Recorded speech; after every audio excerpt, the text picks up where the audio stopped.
All right, so tonight we're talking about heat transfer. How does heat transfer take place? And so here's the game. Okay, if you're talking solid to solid, Mr. Green, I put my tongue on the telephone pole or on the flagpole. Ooh, yeah. So solid to solid, liquid to solid, liquid like surrounding the solid. Sure, there you go. Okay, that would be fine. These are conduction. There's physical touch taking place. Okay, that's how that one works. Okay, this is your hand. Let's say this is the flagpole. Nice. All right, that's great. Ugh. Convection. Convection you've seen frequently in your stove. If you've seen boiling water, the stove gets hot, it comes up, the hot liquid rises, and the cold falls. Yes, these are called convection currents. Convection currents. They happen in liquid, they happen in air, in vapors, gases. Okay. The wind is basically a convection current. Okay. They'll flow from that's part of it is, part of it isn't. So there's convection winds and there's also pressure differential winds too. But that's the gist of it. Okay. So frequently during excuse me. Living near St. Helens by the river, we know that in the afternoon, okay, what happens first? Well, in the morning, the river is cold. The air on the ground, let's say here in Columbia City, is hot. Hot air rises, goes out, the air, and then it gets over there. It rises up and pushes air down, and then it comes in from the river back over the land, and it comes a convection current. Okay, hot land, cool river. So in the morning, it's going to do this number, and you're going to tend to have that wind blowing like thus. In the afternoon or late evening or whatever, when it's cooler land, because of course pavement cools down quicker than the water, because of course it has higher thermal inertia. Hotter river, you'll see the wind tend to blow this direction. Okay, and again, it's just because of the way the convection works. Hot air rises. Okay, and then the last one, of course, is radiation. Of course, we don't need to touch anything. We don't need to be around it to have something radiate to us. Obviously, the sun, big radiator. Okay, Mr. Groom, what about the radiator in my car? Well, that is correct, sir. Yeah, you have these little passages. The water, the air is able to come through there, and it cools the water down. Yay! But what it does is it radiates heat from those. So the water goes in these thin little tubes. So the hot water goes in. Yay! The hot water conducts heat to the outside. These all used to be copper because copper is a great conductor of heat. It pulls heat to the outside and then it radiates it into the air as the air is blown past it. Okay, that's why I call it a radiator. Okay, if you have wood stove, gee, Mr. Groom, where there's a big bonfire theoretically out in the country somewhere on a Friday night, that it would radiate heat from that fire to you. Pretty easy to do. Obviously, the sun is the biggest example of a radiator, a radiated surface. We'll talk a little bit about them in general. So conduction looks like this: Q over T. It is the rate of heat energy per time. This will be in what? Watts, baby. Watts. Is equal to K, which is the conductivity, the thermal conductivity of the material. Nice. And then A is the cross-sectional area. Cross-sectional area. And then, of course, it matters if there's a temperature gradient or not. Is the temperature gradient, change in temp. Temp gradient.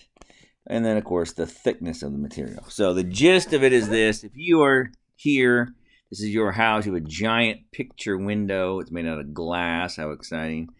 It is huge, Mr. Groom. It's 2 meters by 1.5 meters. Good Lord, that's a lot of square footage. It is. and it is approximately 0.02 meters thick. Okay, thick. Nice, 2 centimeter thick glass. Well, that's awful thick glass. It's bulletproof glass. Cool. I don't know, whatever it is. Okay, nice. Now the question then becomes, how fast do we change in the heat? Well, it would matter. If it was 60 degrees outside and 60, well, let's try that again. If it was 20 degrees Celsius outside and 20 degrees Celsius inside, there'd be no change. Am I right? That makes sense? Because there's no temperature gradient.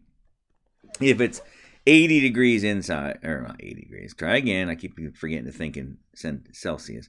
If it was 28 degrees inside and 0 degrees outside, well, then there would be a temperature movement. And vice versa, it's hot outside and cool inside, the heat would flow the other direction. So let's just say that. Let's see how fast it's moving. So for glass, let's just use this particular glass. I don't really care which one it is. It's just 0.8 watts per meter degree Celsius. So 0.8. The square footage here is 3 square meters. It's 28 degrees outside. C. 0 degrees C inside. Inside. Turn your freaking air conditioner down, bud. It's ridiculous. Whatever it is. Probably should have that label backwards. Doesn't make any difference because 28 is the temperature gradient over 0.02. So 0.8 times 3.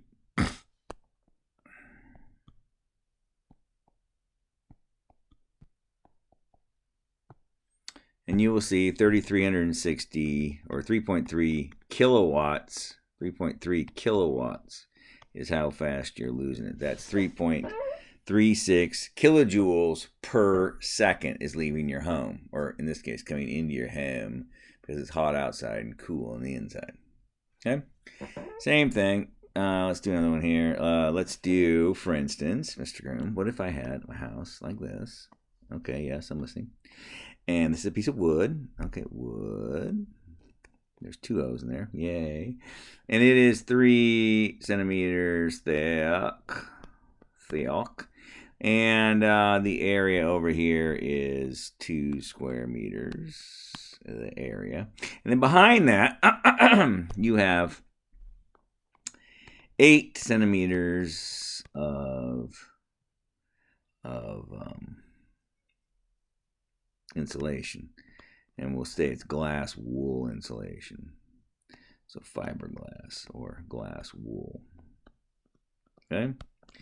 Nice. And then, yeah, cool. Sweet. And out here it is 2 degrees Celsius. And then here on the back side, okay, let's say that it is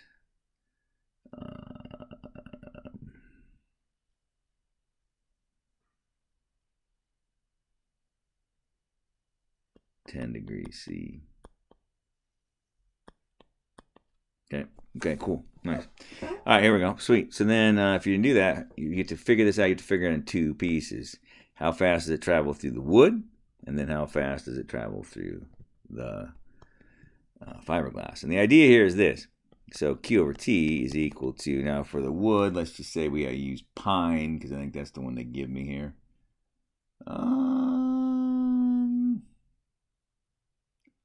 Well, piddle. Oh, there it is. 0.13.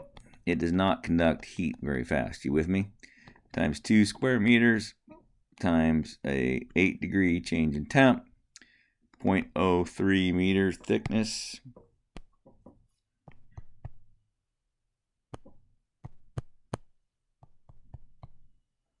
About 69 watts. That's if it was just that. Okay, now let's put this 8 centimeters of fiberglass insulation there. And let's say it's 20 degrees on the backside of that thing. Okay, well, now glass wool, what's the point of fiberglass? It has a low conductivity. In fact, it's low because it's mostly made out of air. It traps air pockets, yes? That's why when you wear a down coat, it is warm. It's because it traps air. Air does not transmit heat through conduction.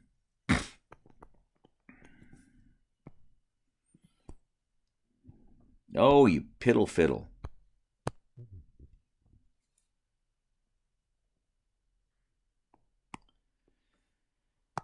All right, 0.04. 0.04 times 20 divided by 0.08. 10 watts. So in other words, the whole combined wall, 79 watts is how fast it's transmitting heat. Clearly, this makes sense if you ever sat against a wall or a window, rather, that you touch a window where it's cold outside and it's hot inside, and you stand there, you're like, geez, I'm cold. Well, duh, because glass does not protect you from anything. What if it was just the siding of the house, and that's all it was, just wood siding? Again, not great, right? Because cold outside, hot inside. Not great because what? This transmits heat rapidly. And actually, which way does it transmit? It transmits the heat to cold, right? Heat always goes from cold, or from hot to cold, okay? Then, well, wait a minute. So what are you saying? Well, what I'm saying is that if I have wood, the outside of my house, and then I have some insulation, and then I have a piece of sheetrock on the back side of that, I have to transmit the heat via conduction through that to get to me, okay? And so it's not going to work. It's not going to work. We can't transmit heat through that very fast, which is why we insulate. Yes, we keep our house warm when we want it to be warm. We keep it cold when we want it to be cold. And that's the game. Ditto if you're wearing a down puffy coat. I'm wearing a puffy coat, Mr. Grom. Look at my puffy coat. Well, your puffy coat has big old voids in it that are full of air. And the voids that are full of air do not conduct heat at all. And that's what it does. So the down, back in the day when you could kill a bird to make a feather, make a pillow or whatever, that was great. Now we use this insulation stuff with holes in it. Same principle, though. It traps a bunch of air, and the air cannot conduct the heat. The next one is convection. And convection, there is actually a formula for it. But when you start looking at it, it's kind of a weird and wacky formula. So let's just kind of run through it real quick. A delta T. And you're like, oh, okay, what do those stand for, Groom? Well, I'm going to tell you right now. Okay, so, all right. Stupid. Doggone it, stupid bug. Okay, so here's the game. So for convection, A is area, obviously. Delta T is obviously change in temp. H, it depends on the form and orientation of the object. And it can be nearly twice as great for the upper surface of a horizontal plate as for the lower surface. And so when we look at these, you're like, oh, I don't really want to do this problem. I don't really either. But this is what I do know. That this rate, Q over T, is equal for one Q over T 1 for one thing is proportional to, we say, it's delta T, okay? All these things being equal, yes? And so what we can do is we can actually take a ratio of the rate of change 1, delta T1, over the rate of change 2, delta T2. And that's an equal ratio because, again, we don't really care what that means. The idea being is this. If I tell you that I spent $5 on 6 tacos and you spent, $5 on 5 tacos and you spent $10, then you obviously meant 10 tacos, right? Because it's the same thing. It's just a direct variation. The only thing we don't know is we don't know what this actual thing is. We don't need to know it, but what we can do is we can actually look at the change in temperatures. You with me? And we can actually talk about, and the time, of course, and we can talk about how much heat energy had to be extruded from the thing. Okay?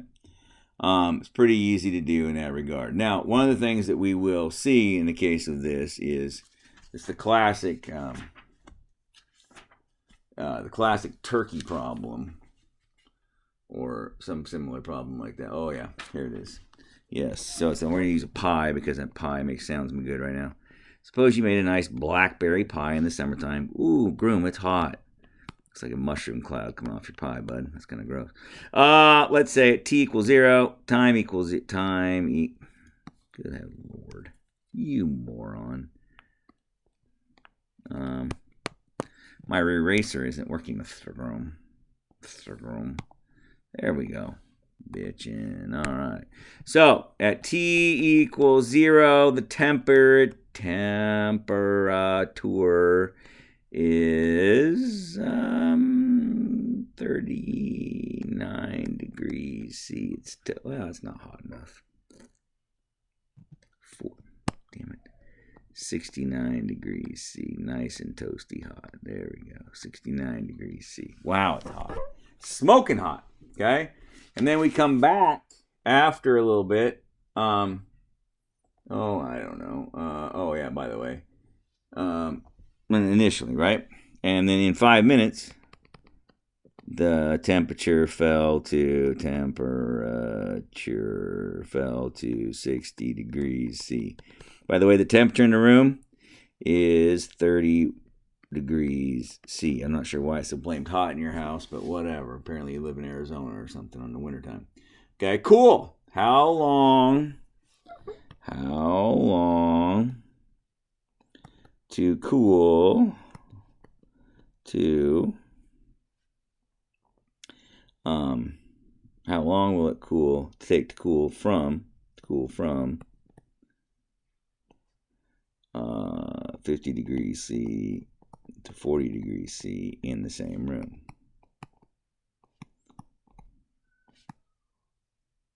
Okay. Now, that's all fine and good. You're like, Groom, can I do it this way? Well, you can. Now, what I would say is this, obviously, listen, this is a rate of change of stuff, yes? To cool this pie down, you need to remove the same amount of heat to go from one thing to another. So we dropped at 9 degrees. I should have gone from 50 to 41 degrees. It's still 9 degrees difference, yes? So what we're saying here is this. We're saying the Q part is the same. Make sense? The Q part's the same. So if I write like this, Q over T1 equals delta T1 like this, notice that you can also flip that around. Q over delta T1 is equal to what? T1. Is that right? So you could write this way. Okay. You see that, right? You see that? You can write that way because all I did was multiply and then divide. Or, Groom, isn't the heat loss going to be the same? Well, it sure is. You're right.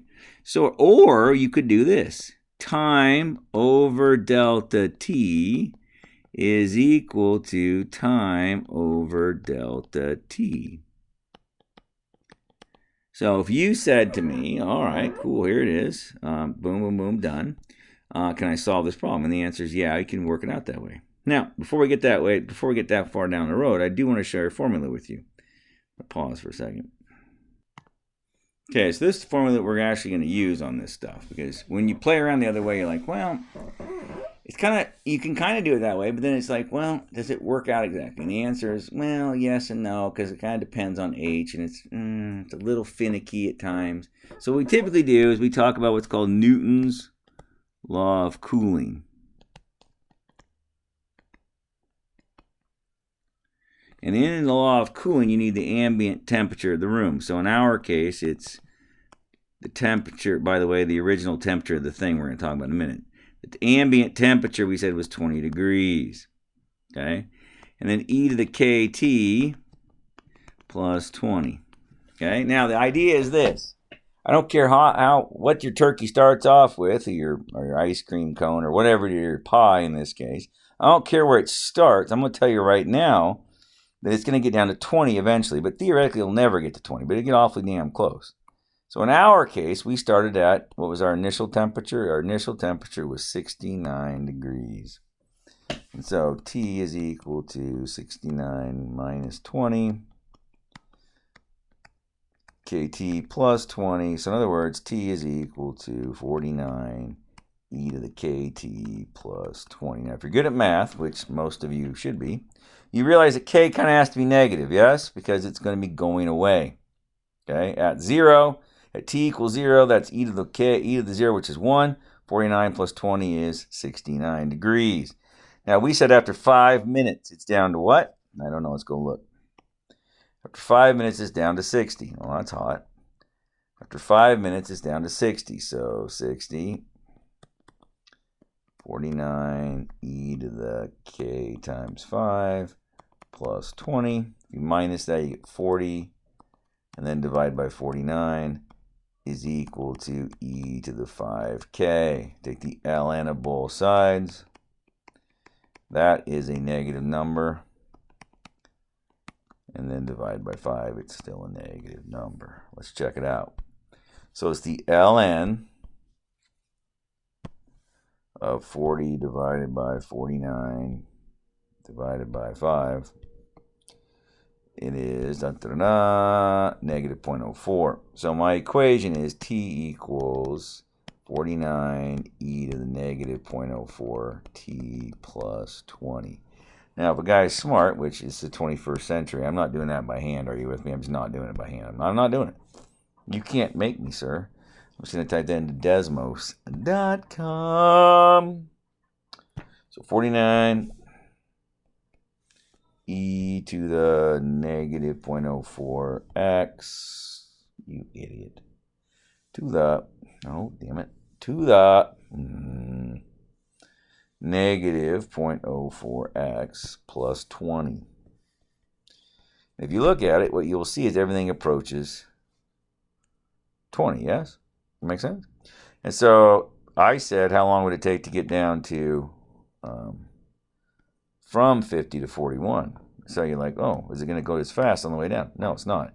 And so from 50 to 50 to 41, okay, so I'm going to do y equals 50.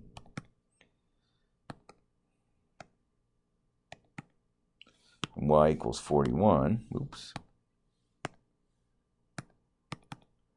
And you're going to see that this happens at 21 minutes and this happens at 12 minutes. So it's going to take nearly 9 minutes to get down to that temperature. Okay. You notice as you're getting closer to ambient, it doesn't change as much. Okay. By the way, same thing happens. You set your soda pop on the table in a cup like thus. Okay, right? Exposed to the elements like that and so forth. Yay. And it's, I don't know, 30 degrees outside. Your initial pop temperature is 3 degrees C because that's awesome. Yeah. After 1 minute, it is 3.7 degrees C. Okay, how long till 25 degrees C? Okay, so if we do the math, oops, go back. So the temperature is equal to the initial temperature, 3 minus ambient, e to the kt, plus ambient. Now, if you're smart, you realize what's going to happen here. Well, eventually, all roads lead to this. So once again, your temperature, your K has to be negative because it's going to run away. And so we said after 1 minute, so it is 3.7 is equal to negative 27 e to the K plus 30. If you minus that, 33.7 minus 30. Oops, nope, try again, dummy. Attaboy, divided by negative 27.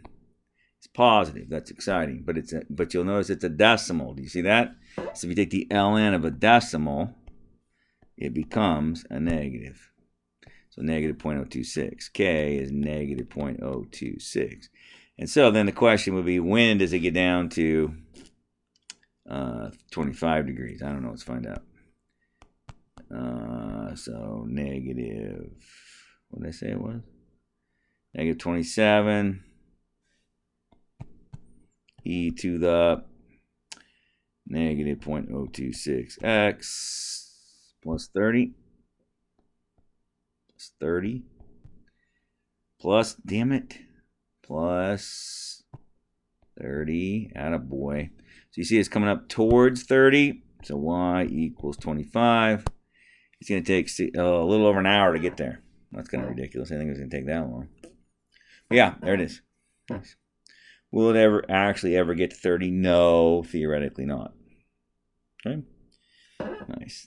That takes care of convection and conduction. I think I'll put off radiation till the next video.